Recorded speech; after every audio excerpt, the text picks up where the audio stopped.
Allô? Allo, allo. Allô, ça va ou quoi, frérot? Ça va et toi? Tu m'entends bien? Ouais, moi je t'entends bien. Toi, tu m'entends bien? Ouais, parfait. Attends, je vais juste augmenter ton son, mais j'entends bien ça. Ah, merci Ouais. hein, de faire ça. Surtout Bah, y a pas de que. problème, moi, y a pas de problème. En plus, j'avais grave kiffé ton analyse et tout, donc Ah, ça fait plaisir. bah, Et du coup, surtout que, je sais pas, t'es en préparation d'un combat quand même, et en vrai, on sait que la promo c'est quand même pas rien quoi. Et je ouais, suis absolument pas un média, donc c'est vraiment très gentil de passer sur un y live a comme ça. pas de y a vraiment pas de problème. Franchement, y a pas de problème. De toute façon, j'ai souvent le mercredi soir, je suis. Bah, justement, j'étais sur Discord avec mes potes là, donc ça me Ok, dérange pas, tu vois. ok. J'ai partagé mon écran du coup. Tu vois, il y a un mec, j'avais fait une vidéo pour dire ouais, poser des questions, celui qui a le plus de likes, je pose la question en live, tout ça. Et il y a un mec qui a dit demande-lui s'il joue à Skyrim. Et je comprenais pas pourquoi. Et je suis arrivé sur le Discord et j'ai vu que en fait tu jouais vraiment à Skyrim, c'est pour ça. Ouais, moi je suis un gros joueur de Skyrim, hein. Ok, ok, je savais pas du Donc, tout, je comprenais pas pourquoi il disait ça, mec. je crois il a dû voir le live que j'avais fait avec Balti. Ah, tu là avec Balti, ouah, je sais pas, Ouais, incroyable. et genre là-dedans, j'avais dit que j'étais un joueur de Skyrim et Minecraft, du coup, parfois, ils ressortent ça, tu vois. Ah, ok, ok, ok, je comprends mieux, je Ouais. comprends mieux. Mais ouais, du coup, j'ai préparé plusieurs vidéos. Après, ouais, si tu veux parler d'autre chose, même on pourra, si tu veux partir dans d'autres sujets, y a pas de Y a souci. pas de problème, La pas première de vidéo problème. que j'ai trouvée, alors ça m'étonnerait, je peux me tromper, hein, mais ça m'étonnerait que tu l'aies vue récemment, en vrai de vrai.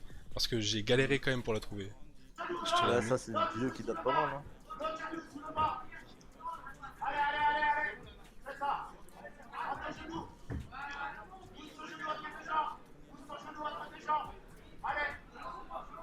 C'est marrant parce qu'on entend vraiment les coachs comme si c'était les commentateurs. Ouais. Mais là, c'est le coach de l'adversaire, du coup. Ouais,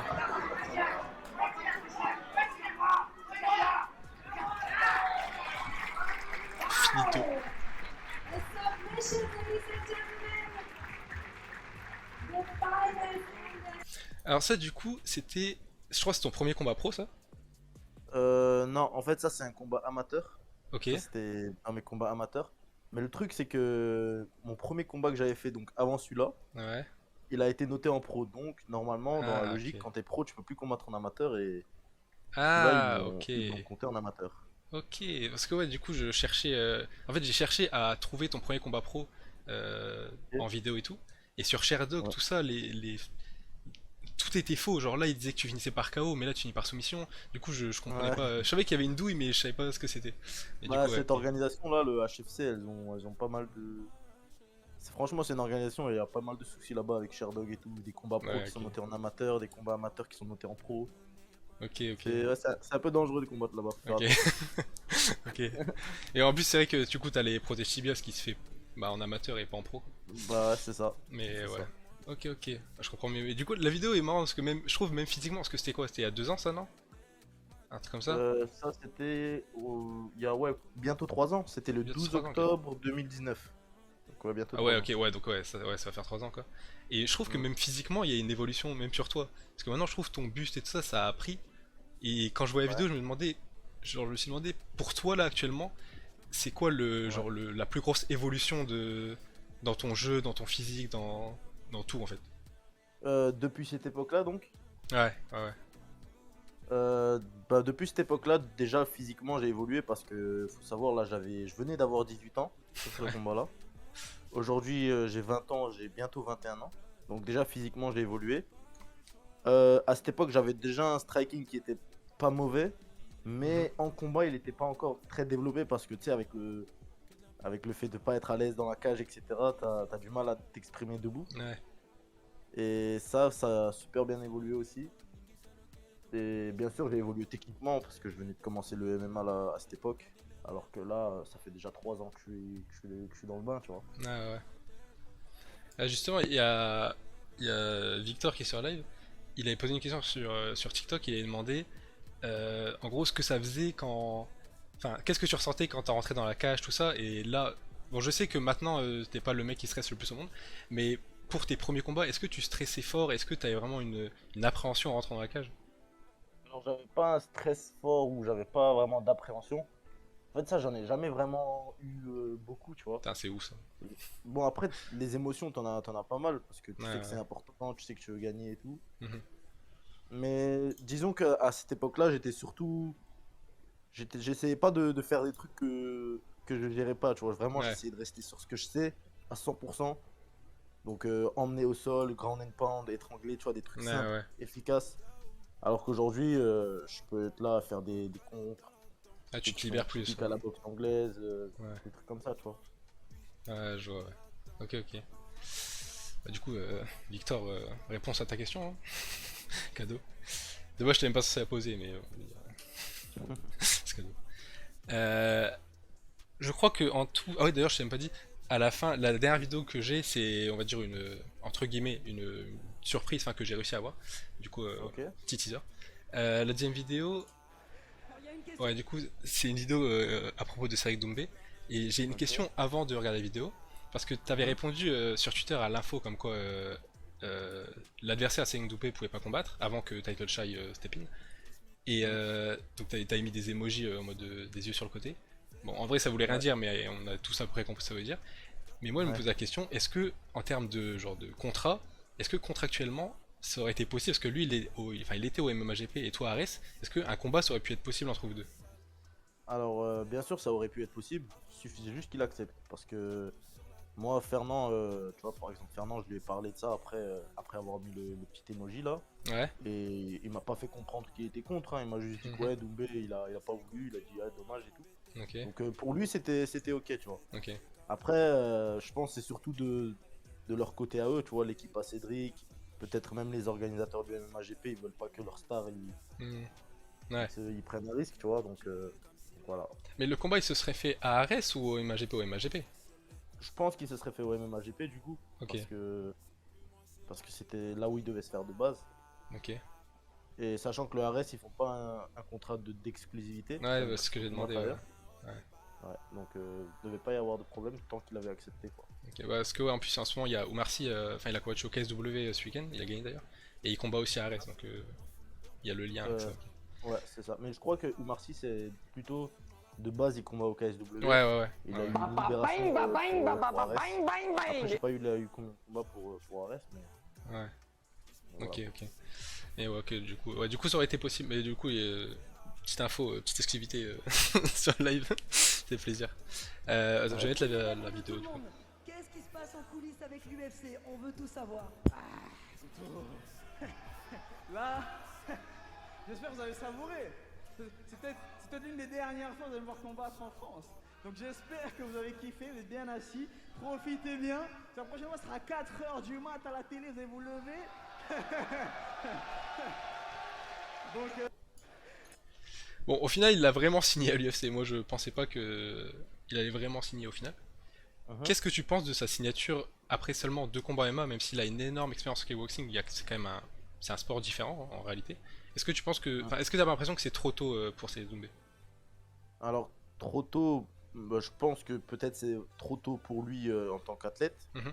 Après, il faut savoir que l'UFC, c'est avant d'être. Tu vois, c'est pas juste un sport et t'as le mec qui mérite qui y va ou quoi. C'est Ouais, oui. plutôt du business. Mhm. Et aujourd'hui, eux, ce qui leur intéresse, c'est que Cédric Doumbé, c'est un mec qui parle, c'est un mec qui est connu, c'est un mec qui met des KO. Donc, c'est pour ça qu'ils l'ont signé, tu vois. Ok, ouais, bah, en vrai, c'est. Il Ça leur en tient, faut ouais. pas plus, tu vois. Il leur en faut pas plus, hein. Ouais, ouais, c'est sûr. Même là, on voit que Alex Pereira, ils l'ont fait monter hyper vite alors qu'il avait très peu d'expérience. Là, il va avoir un combat pour le titre, c'est son Ouais. quatrième combat à l'UFC. Bon, après, il Après, gagne, hein, mais bon. il mérite Ouais, il son mérite, combat non, pro. il mérite. Ouais, il mérite. Parce que déjà, il y a l'histoire avec Adesanya, Ouais, qu'ils ont combattu au Glory. Et surtout, il a pas mis KO n'importe qui, là, hein. ouais, Sean Strickland, ouais. Il a mis, je crois, il était top 4 à ce moment-là, Ouais, le mec. ouais, ouais. Donc, ouais. Ah ouais, c'est clair qu'il mérite. Moi, j'attends juste savoir parce que du coup, Cedric Doumbé va affronter normalement à l'UFC Paris Darian Wicks. Je suis Mhm. pressé de voir ce que ça va donner parce que Darian Wicks, c'est pas n'importe qui non plus. Même si il est à 2 combats à l'UFC et 2 défaites, il me semble. Mais d'ailleurs, lui, il le jette dans la fosse au lion constamment. Il a pris Yann Gary pour son deuxième combat à l'UFC, je crois. Yann Gary, gros prospect européen, crack au Cage Warriors et tout. Et là, il prend Cedric Doumbé. Donc l'UFC lui fait vraiment pas de cadeau pour le coup. Mais c'est un bon combattant qui est chiant à prendre debout et même chiant s'il arrive à t'amener au sol. Donc en vrai, je suis pressé de voir ce que ça a donné. Est-ce que t'as eu l'occasion de voir ou d'entendre parler de Cedric Doumbé en lutte et au sol? Non, j'ai jamais eu l'occasion. En vrai, moi, ça m'intéresse pas plus que ça, tu vois. Moi, j'ai Mhm. juste mis l'emoji combat pour. Il y avait besoin d'un combat, je Ouais, remplaçais, tu ouais. vois. En vrai, il y a rien entre lui et moi, je m'en fous, tu vois. Ok, ok. Ça marche. Alors, tu vas me dire si tu sais d'où vient cet extrait vidéo. Je vais le mettre.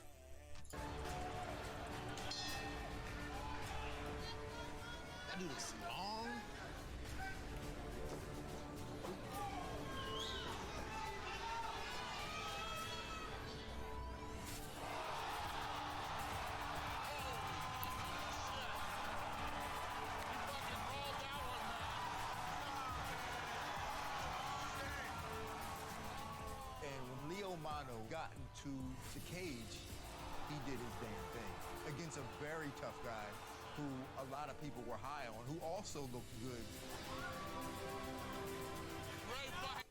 Est-ce que tu sais d'où ça vient cette vidéo? Non, mais je pense que ça doit être le truc où il se qualifie pour entrer à l'UFC. Enfin, je crois que ça doit être ça. Ouais, en fait, c'est un extrait d'une émission que faisait l'UFC avant, qui s'appelle Dana White Looking for a Fight. Et en Ok. gros, c'était une émission dans laquelle Dana White, avec d'autres personnes, par exemple, là, il y a Matt Serra et Derek Lewis, et ils se Ouais. déplaçaient dans différentes parties des États-Unis pour aller chercher Ok. des prospects un peu partout. Et là, on sait qu'il y a l'UFC Paris le 3 septembre et il y a Ares 8 le 2 septembre. Et il y a eu des Ok. rumeurs et des informations comme quoi Dana White serait présent à Ares 8 pour regarder un peu les prospects. Donc en gros, ça serait l'émission que faisait l'UFC, mais sans le nom comme ça, quoi. Toi, Ouais. qu'est-ce que ça te fait de savoir que potentiellement tu vas. Parce qu'on sait que ton objectif c'est de te diriger vers l'UFC après. Qu'est-ce que ça te fait de savoir que tu vas potentiellement combattre devant le boss de l'UFC en fait? Alors moi, ça me fait vraiment, franchement, tu sais, on me dit souvent, ouais, faudra faire des dingueries à Dana et à Ouais. Dana et tout. Mais en vrai de vrai, moi, c'est pas Dana que je veux satisfaire, tu vois. Mhm. En vrai de vrai, je m'en fous de qui viennent ou qui viennent pas. Je veux Ok. combattre comme d'habitude, tu vois. Et moi, d'habitude, les gens ils kiffent quand je combats. Et donc, s'il kiffe, il me prend. S'il ne kiffe pas, il va attendre. Dans tous les cas, avec le chemin que j'ai prévu, Mhm. dans tous les cas, je vais rentrer à l'UFC. J'ai aucun doute là-dessus, tu vois. Ok.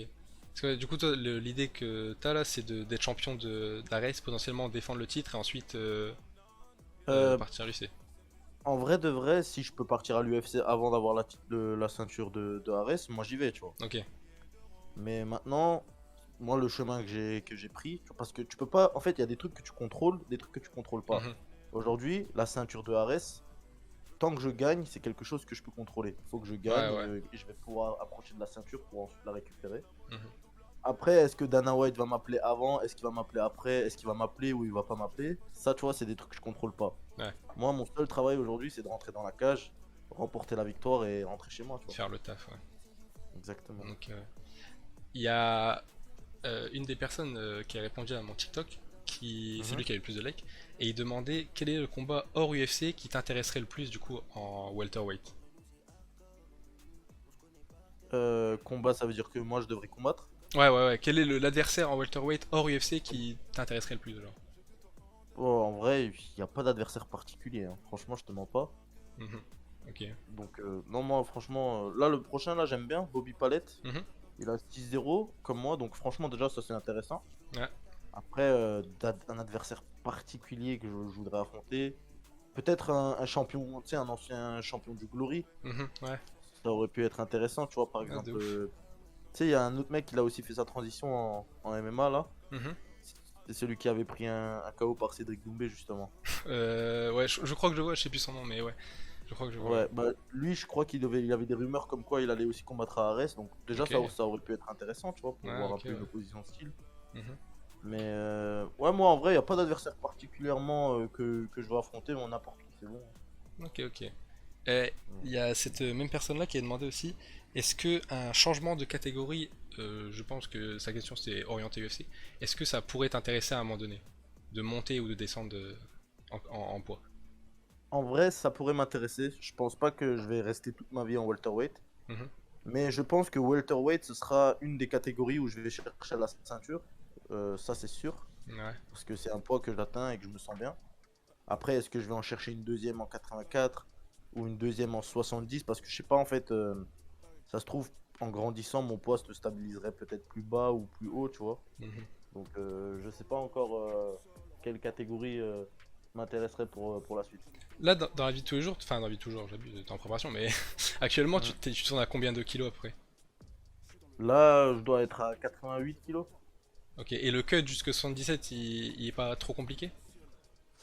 Il est compliqué, il est difficile, mais il est difficile et compliqué pour tout le monde, hein. Ah Après, ouais, c'est sûr. tu sais, il y a difficile et compliqué, et après, t'as quasi impossible. Tu sais, t'as des Ouais, mecs, ouais, ouais. une chance sur deux, ils vont y arriver ou ils y arrivent pas. Mhm. Et s'ils y arrivent pas, ils disent tant pis, le combat il est annulé, ils en ont rien à Ouais. battre, tu vois. Ouais, ouais. Ok, ok.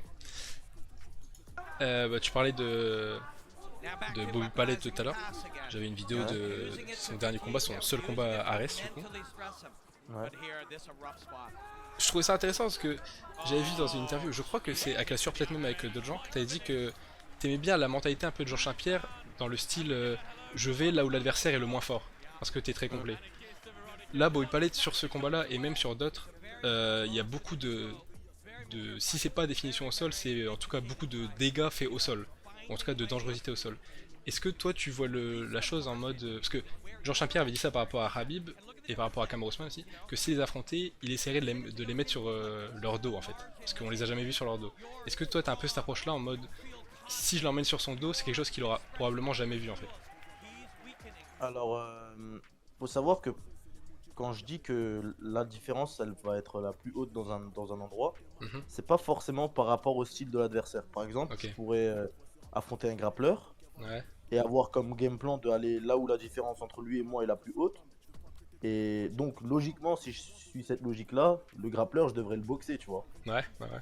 Mais parfois, avec le style de grappleur que c'est, avec mon style, etc., il se peut que malgré que c'est un grappleur, la différence entre lui et moi est malgré tout au sol. Ouais, ok. Ouais, je vois. Par exemple, mon combat contre Attila au 100% fight, Mhm. c'est un grappleur. Attila, c'est un mec, il est bon au sol. Ouais. Malgré tout, j'ai fait quasi toute la totalité du combat au sol. Ok, ouais. Parce que, parce que malgré tout, avec ma lutte, avec tout ça, je pouvais. C'était là qu'il y avait la plus grande différence entre nous, tu vois. Et où est-ce que tu penses que tu auras le plus d'avantage contre Bobby Palette du coup? Bobby Palette, je pense que ça va être un combat où il y aura un peu de tout. Je pense qu'on Ok. verra du striking, du sol, de la lutte. Mhm. Donc franchement, je sais pas encore la différence, elle sera où. Moi, j'aime bien aussi apprendre en combattant. Dans le combat, tu vois, Ouais, j'analyse ouais, qu'est-ce t'adapter, qui etc. va me sembler. Exactement. Ok, ouais. Donc on verra. Hâte. Hâte de voir ça. Ouais, j'ai hâte aussi. Bon, cette vidéo-là, c'était surtout parce que, bon, déjà, c'est parce que c'est ta catégorie en réalité, mais Ouais. aussi parce que tu combats en France et tu combats à Arès, et je trouve que c'est intéressant d'avoir l'avis d'un mec qui combat à Arès. Donc, du coup, pour ceux qui savent pas, c'est après enfin, pendant le combat entre Abdurragimov et Karamoussou, il y a cette Mhm. séquence-là où on voit le médecin tester Karamoussou, puis arrêter le combat parce qu'il il ne réagit pas correctement. Mhm. Il y a beaucoup de personnes qui ont pensé que l'arrêt n'était pas justifié. Il y a d'autres personnes qui justement ont argumenté l'arrêt du médecin. Le Ouais. truc le plus important à savoir, c'est que comme on est en France et que le sport est légalisé depuis peu, les médecins, enfin, ils ont pour indication de faire très attention aux athlètes parce que les Ouais. gens sont pas habitués, etc. Toi, Ouais. comment tu vois la chose, sachant que tu combats à Arès et que potentiellement ce genre de choses peut arriver où toi tu pourrais encore combattre, mais comme t'as un œil un peu trop fermé ou quoi, ça peut t'arrêter. Alors déjà, dans l'extrait que tu me montres, tu vois, c'est assez simple. Tu reviens en arrière et tu vois que le mec, la dame, c'est simple, elle lui montre le doigt, elle lui dit tu le doigt. Il suit pas le Et doigt. Karl, Clairement. tout simplement, il suit pas le doigt. Clairement. Aujourd'hui, moi, je suis médecin, même si j'ai une grosse envie de voir la suite, ben, moi, j'arrête le combat, frère. Ouais, Parce normal. que regarde, il suit pas le doigt. Qu'est-ce que tu veux faire? Ouais, c'est clair. Tu vois ce que je veux dire? Ouais. Même aux États-Unis, même je pense à l'UFC, là, ils arrêtent le combat. Ouais. Parce que le mec, Ouais, il c'est suit pas le sûr. doigt. Après, la question, c'est est-ce qu'il est incapable de suivre le doigt ou est-ce qu'il Il veut plus, fait ouais. semblant de pas suivre le doigt parce qu'il a plus envie de combattre? Ça, c'est plus notre problème, tu vois. Le mec, il suit pas le Ouais. doigt. Franchement, Taré, moi, je trouve qu'il est justifié, il est juste et c'est comme ça que ça devait être. Et d'ailleurs, on a vu par la suite que le mec, il avait des trucs à l'œil et tout. Donc, Ouais. Il y a d'ailleurs sur la même carte, il y a eu un autre combattant, je sais plus qui c'était, mais ouais. pareil, il avait été arrêté, les gens disaient que c'était trop tôt, au final il avait genre le plancher orbital cassé ou un truc comme ça, donc pareil, c'était un bon arrêt aussi. Ouais, c'est ça. De toute façon, une fois qu'on a eu le résultat par la suite, je sais pas pourquoi ça continue à dire que c'était pas mérité ou quoi. Ouais, ouais. Tu peux lui demander de me Voilà. faire un programme pour le battre en plus ou moins 2 semaines, j'ai pas d'expérience. Ok, Nathan. Je connais pas l'avenir. Ah oui, j'ai suivi ces vidéos-là. C'est un extrait du coup du face à face que tu avais fait avec Marie Sardi. Ouais. Je vais mettre l'extrait rapidement. Et toi, ils sont bons. Du coup, je vais revenir sur la question précédente. Ouais, ok. Moi, pareil que lui, je fais un très beau combat, ravir les spectateurs, faire une belle guerre, montrer ce que c'est du MMA de haut niveau, tu vois. Leur montrer différentes parties du MMA, que ce soit le sol, la lutte, le striking. J'ai envie de montrer un peu de tout, tu vois. Donc, ouais, franchement, je le sens bien et. Ouais, nickel. Et il y a Alors, c'est pas tant le contenu qui m'intéressait le plus pour poser la question, c'est qu'en fait, bon, déjà le fait de faire de la promo, etc., c'est quelque chose qui est, je pense, pas facile, et surtout, tu prends de l'expérience à force d'en faire. Toi, c'était ton premier combat du coup à Res, donc on va dire la première fois où tu avais autant de visibilité et donc autant de promo à faire, je pense. Ouais. Euh, Enfin, cet exercice-là d'être face à ton prochain adversaire, d'avoir les caméras, du coup le journaliste de la sueur à côté, je trouve que c'est, même pour un mec qui est à l'UFC, c'est un exercice qui est pas facile déjà de gérer tout ça. Comment t'as vécu et est-ce que c'était pour toi une bonne expérience de faire ce face-à-face là? Ben, franchement, moi, j'ai pas senti de stress ou. Après, moi, je suis pas un gars qui est à l'aise devant les caméras de base, tu vois. Ouais, Ça se voit avec mon regard, tout. Je regarde un peu de côté, ouais, je suis pas bien et tout, mais au final, en vrai, je m'en sors pas mal. C'était intéressant d'ailleurs, parce que on a pu discuter, on a pu voir un peu qu'est-ce qu'il pensait l'adversaire, qu'est-ce que je pensais, c'était quoi un peu nos plans et tout. ouais, ouais. En plus, ils ont appelé ça le People Main Event, ça veut dire qu'ils ont fait ça que pour notre combat à nous, donc tu vois, ça rajoute un petit truc, mais au final, moi, ça m'a pas trop dérangé, ça faisait partie du truc. En plus, on nous a même pas prévenu qu'il y aurait ça. Ah ouais? Ouais, on nous a pas prévenu, moi je suis descendu parce que il y avait écrit sur. Tu sais, parce qu'en fait, quand t'arrives au Ares, on te donne une feuille avec tout ce que t'as à faire pendant que t'es à l'hôtel. Et Ouais. mardi soir, je crois, on avait à 18h30 écrit un truc avec conférence de presse, je sais pas quoi. Ouais. Je descends, je me dis qu'il y aura tous les combattants et qu'on allait avoir des questions et tout. Et il y avait la sueur qui nous attendait Oh les filous. ouais, pour un face-à-face avec truc. L'autre Ah, question que je me posais, c'est. En fait, enfin, est-ce que vous étiez plusieurs dans la salle? Enfin, plus que trois, je veux dire.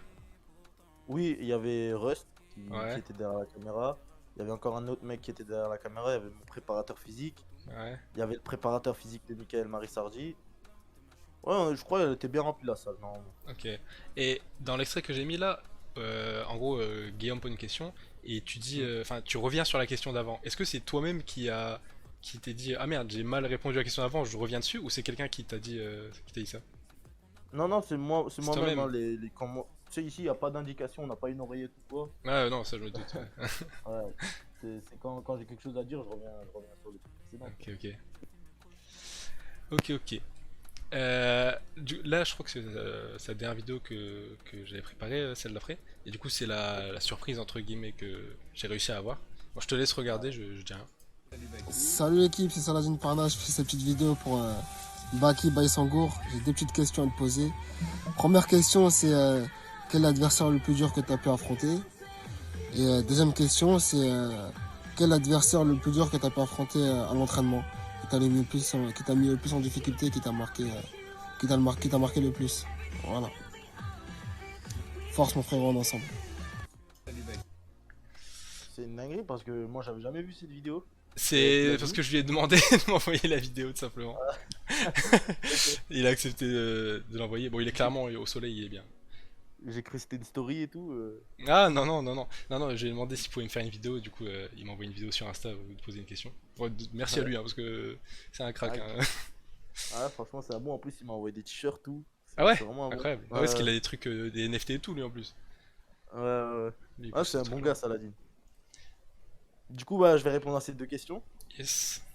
Donc, le combattant le plus difficile que j'ai eu à faire dans la cage, bah, moi, en vrai de vrai, même si ça semble un peu prétentieux et tout, Mhm. je te mens pas, dans la cage, pour l'instant, j'ai pas eu de difficulté. Tu vois Ok. ce que je veux dire? Bah, en même temps, ça se voit dans les résultats. Hein, donc, Ouais, ça veut dire que quand je combats, pour l'instant, mes combats ça allait dans un sens. Mhm. Après, je dis pas que c'est parce que je suis le meilleur, nanana. Pour l'instant, c'est comme ça que ça a eu lieu, tu vois. Ouais, Après, moi j'espère aussi pouvoir montrer que je suis capable de faire des guerres, je suis capable de réagir à la difficulté. Ça, c'est aussi des choses que je vais montrer, tu vois, dans les Ouais. prochains combats. Donc, pour l'instant, donner un adversaire qui était très très dur en combat, bah, je peux pas te le donner en fait. ok. Et alors maintenant, pour les adversaires à l'entraînement qui ont été les plus compliqués, il y en a plusieurs. Il y en a plusieurs, ce serait dur d'en donner un seul. Mais ce que je vais faire, c'est que je vais donner 3 noms. Mhm. Et sur ces 3 noms, ils ont chacun leur particularité qui font qu'ils sont très très compliqués. Ok, Donc bah, déjà, je vais commencer avec Saladin. normal. J'ai fait du sparring avec Saladin. Et Saladin, il a un cardio franchement rare, hein. Tu vois, il n'y a pas beaucoup de Ouais. combattants qui ont un cardio comme ça. Mhm. Ça veut dire après une phase de lutte, là où tous mes adversaires sont normalement fatigués, lui il était encore là à débiter. Une galère quoi. Ok, C'est une galère. Après, en deuxième, on a Nassourdine Imavov, avec qui je tourne même en ce moment même dans ma ta préparation. ouais. Ouais. Nassourdine Imavov, lui, sa qualité principale, je dirais que c'est la vitesse de ses mains. Le mec, Mhm. il peut vraiment mettre des combos très très rapidement. Et ça fait mal, tu vois. Donc, Nassourdine Imavov, c'est aussi un adversaire très compliqué à l'entraînement. Mhm. Et troisième, Abdul, avec qui j'ai pu tourner qu'une seule fois. Ok, Et Abdul, de ce que j'ai vu, quand j'ai tourné avec lui, franchement, le sol, il est monstrueux. ouais. Donc, Ça a tu vois, l'air. c'est trois Ouais. partenaires d'entraînement que j'ai eu. Il y a trois Et aspects les trois, différents. Ouais. c'est ça, les trois, ils ont une petite particularité qui font que ils gagnent très très souvent leur combat. Tu vois. Ouais, ouais. Ok, ouais, Donc, bah ouais, parce que j'avais vu la photo du coup que t'avais mis sur Twitter où t'étais euh, au MMA Factory avec. Il y avait Cyril Gann, tu sais qu'il y avait Fernand, il y avait Nassourdine, et ouais. il y avait même d'autres personnes à côté. Et ouais, en fait, si ta préparation se passe avec des cracks comme ça, c'est sûr que tu peux que progresser à l'entraînement en fait. Ouais, exactement, exactement. C'est ce qu'il faut, hein, c'est s'entourer de cracks pour devenir un crack, hein. Ouais, de ouf. De ouf. Ok, ok. Bah, en tout cas, merci beaucoup hein, d'avoir passé Merci à ce toi, temps frérot. sur le live avec nous. Merci à toi, mon ref, merci à toi. S'il y a d'autres personnes qui ont des questions et tout, moi je suis pas pressé, les gars. Là, il y a Nathan qui a demandé, enfin qui a dit les difficultés ça a monté au fur et à mesure, non? Il Alors parlait non, des combats du coup. non, moi je pensais justement que ce serait comme ça, Ouais, mais en fait non. Moi j'ai même l'impression que chaque combat je suis de plus en plus à l'aise et que c'est de plus en plus facile. Après, je pense que quand vraiment on va commencer à mettre des adversaires, tu sais, qui montent pareil que toi et qui gèrent tout le monde, etc. Là, ça va ouais, commencer à donner des combats très intéressants. Mais pour l'instant, dans mes 6 premiers combats, c'est pas monté crescendo la ok. difficulté. Après, ouais, peut-être que les adversaires sont plus forts, mais que toi tu progresses encore plus vite que le niveau d'adversaire qu'on te met en fait. Exactement, Ah, ok, exactement. je vois. Est-ce qu'il y a des mecs imprenables, tu penses? Non, y a pas de mec imprenable. Chaque homme a ses Il y a failles. vraiment aucun mec qui est imprenable. Ouais, ouais, après, sinon, après, il y a des gens qui avaient posé des questions sur peur de personne. Euh, ah oui, c'est vrai. Euh, euh, Bravo Baki pour ton parcours. J'ai une question de maman. Comment la tienne vit-elle tes combats? Est-ce qu'elle les regarde? Et ça? Alors, ouais, ma mère, elle regarde les combats. Elle doute un peu. Parfois, elle dit Merci hey, à la est-ce que Tortue Free. tu vas gagner et tout. Ouais, Et bah, moi, je dis que oui. Et après, quand je gagne, elle est contente, hein. ok. Après, j'essaie de gagner sans avoir trop de dégâts, comme ça, elle est encore plus contente, tu vois. Normal. Ouais. Faut rassurer la maman, toujours. Ouais, bien sûr. Il y a quelqu'un qui a demandé quel est le combattant que tu admires le plus dans l'UFC et pourquoi? Alors, dans l'UFC, Ouais, je dirais que j'admire en vrai. J'aime beaucoup Khabib. ok. Le Khabib, il est resté vraiment très simple, malgré qu'il monte, tu vois. Mhm. Ah, de ouf. Et je pense que le fait qu'il soit resté simple comme ça, justement, c'est ce qui a fait, c'est justement ce qui fait qu'il est resté invaincu. Ouais, ouais. Le mec, il a pas pris la grosse tête, il a Mm. pas ralenti sur les entraînements, il est resté le même qu'il était au début, la même mentalité. Et franchement, c'est ce qu'il a réussi. Ah, c'est clair. C'est clair. Après, la dernière question que j'avais gardée, c'était quel conseil il donnerait à un combattant amateur qui veut devenir pro? Sachant que ça fait pas si longtemps que ça que t'es pro non plus. Euh, je dirais que, comme conseil, ce serait que si le mec il veut vraiment passer pro là, Ouais, ce serait que, je sais pas dans quelle salle il s'entraîne, mais s'il s'entraîne dans une salle où il y a des pros, je pense que s'il arrive à battre la moitié des pros à l'entraînement, ouais, il pourrait passer pro. Après, il ok. faut voir quels sont les pros qui sont dans son club. Mais ce qu'il faut savoir, c'est que la plupart des gens commencent leur carrière pro trop tôt. Donc, si toi, t'arrives pas à battre le moindre pro de ton club, t'es pas encore prêt à passer pro. Mhm. Faut que tu battes au moins la moitié. Et là, on peut dire que t'es plus ou moins prêt à passer pro. Et dans ton cas à toi, qu'est-ce qui a fait que tu t'es dit, ok, c'est bon, je vais passer pro là? Alors moi, moi j'ai commencé le MMA dans un club en Allemagne. Ouais, Et mon entraîneur, c'est un mec qui est rentré quasiment à l'UFC. C'est un Tchétchène. mhm. Et quand j'ai vu que je rivalisais avec lui, bah, c'était le moment de passer pro. C'était le Après, moi, déclic, ouais. j'étais plus ou moins prêt à passer pro bien plus tôt. C'est juste que pour commencer, en fait, fallait avoir 18 ans. Et du coup, j'ai dû attendre 18 ans. Et j'ai combattu d'ailleurs le lendemain de mes 18 ans. Ok, incroyable. Ouais, Ok, ok. Ok, ouais, bah c'est. En vrai, c'est un. Je trouve que c'est un bon sujet parce que même moi, je suis un club de MMA sur l'île. Et bah, en d'accord. fait, il y a pas de. À part l'entraîneur, il n'y a pas Mhm. de pro en fait dans le club. Et il y Ok, a un des combattants que je suis, qui est un de mes amis qui s'appelle Baptiste. Il a un très très bon niveau, il a fait championnat de France, les premiers championnats de France d'ailleurs de MMA de l'histoire. C'est au d'accord. niveau amateur du coup. Et il a eu un niveau exceptionnel, il a été pris en équipe de France, et c'est pareil, c'est niveau amateur. Mais là actuellement, la raison qui fait qu'il veut passer pro, c'est l'argent en fait. C'est pas parce qu'il est au chômage et il a Mhm. besoin d'argent pour pouvoir continuer de s'entraîner comme il le fait actuellement, pour pouvoir vivre comme ça et D'accord. s'entraîner comme ça. Et du coup, lui, c'est pas c'est bon, j'ai le niveau parce qu'il pense que ça fait un petit moment peut-être qu'il peut avoir le niveau, mais c'est plus bah j'ai besoin d'argent donc il faut que je combatte et que je gagne de l'argent en Bah, combattant en fait. moi, aujourd'hui, tu vois, avec les combats, je te mens pas, c'est vraiment dur de vivre Ouais, ouais. du MMA. En fait, avec les combats, vraiment, juste avec les combats, tu peux pas vivre du MMA. Mhm. Aujourd'hui, le mec, il est amateur. Est-ce qu'il développe ses réseaux sociaux? Il essaye. Ça, c'est très important parce que les réseaux sociaux, c'est ce qui fait que le mec, il va avoir des sponsoring, il va avoir des. C'est là qu'il va pouvoir se faire justement un petit truc qui fait qu'il peut vivre en fait du MMA. Tu vois, Ouais. le mec, s'il arrive à sortir 300 euros, 400 euros avec les sponsors, et avoir un petit job à côté, il pourrait continuer de s'entraîner, tu vois. Ouais, ouais. Mais s'il compte juste sur les combats, franchement, c'est chaud. Hein. Parce que là, à moins qu'il commence dans une organisation de fous furieux. Non. Et franchement, moi, tu vois, je suis au Ares. Mhm. Le Ares, c'est réputé pour bien payer. Et franchement, malgré tout, je vis pas du MMA. Ouais. Et tu vis aussi du sponsoring toi du coup parce que je vois tes vidéos sur TikTok et tout. Tu cherches quand même à faire de la com donc est-ce que ça te permet d'avoir du sponsoring?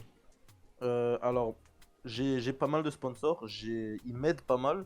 Mhm. Mais pour l'instant, je vis pas grâce au MMA avec les. Même si je réunis sponsor combat, je vis toujours pas du MMA pour l'instant. Ok. Ok. Et comment tu fais du coup? Alors, moi, j'ai ma famille qui m'aide. Ok. Donc il y a ma famille qui me soutient à 100% et qui investissent en moi. Mhm. Donc c'est comme ça que j'arrive à vivre aujourd'hui quand même. Ok. Un bon amateur bon en com peut gagner plus qu'un combattant pro. Bien sûr, bien sûr. Clairement, clairement, il peut gagner même beaucoup plus qu'un pro. Ok. En vrai c'est intéressant parce que c'est pas des choses que les gens qui regardent des combats peuvent savoir, hein.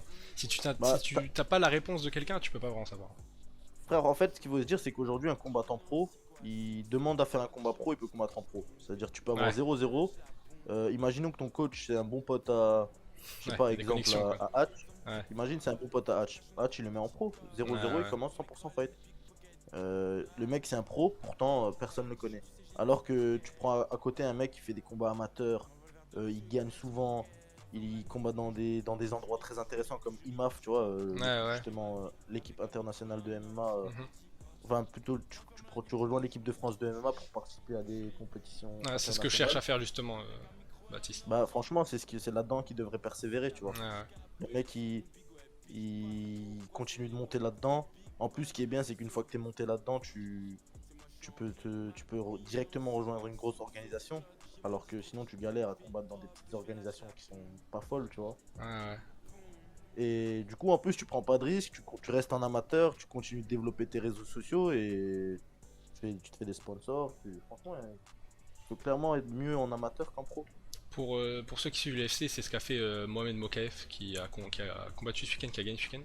Il a je sais pas combien de combats en amateur parce que justement il faisait le IMMAF et il est Ouais. arrivé à l'UFC, c'était déjà quelqu'un de connu en fait. Exactement. Et pourtant il venait juste de passer pro. Enfin, il a fait ses débuts au Brave, pour dire. Ouais, ouais. Ce qui n'est pas rien. Ouais. Bah ouais, en tout cas, ouais, merci beaucoup. Hein. C'était super cool, franchement, c'était hyper intéressant. C'est trop bien. Bah, Ça fait trop plaisir. merci beaucoup à toi et à ta communauté. Ça fait plaisir de ouf. Avec grand plaisir. Bah écoute, on te souhaite une bonne préparation. Merci. En vrai, on va suivre Arrêt Suite fort. Hein. Bah, Inch'Allah la victoire, les gars. Yes. Merci. Bon, tout le monde te remercie sur le chat. Bah écoute, bonne soirée à toi. Bah, À bonne la soirée, prochaine. mon ref, et à la prochaine, du coup. Yes. À Ciao. plus.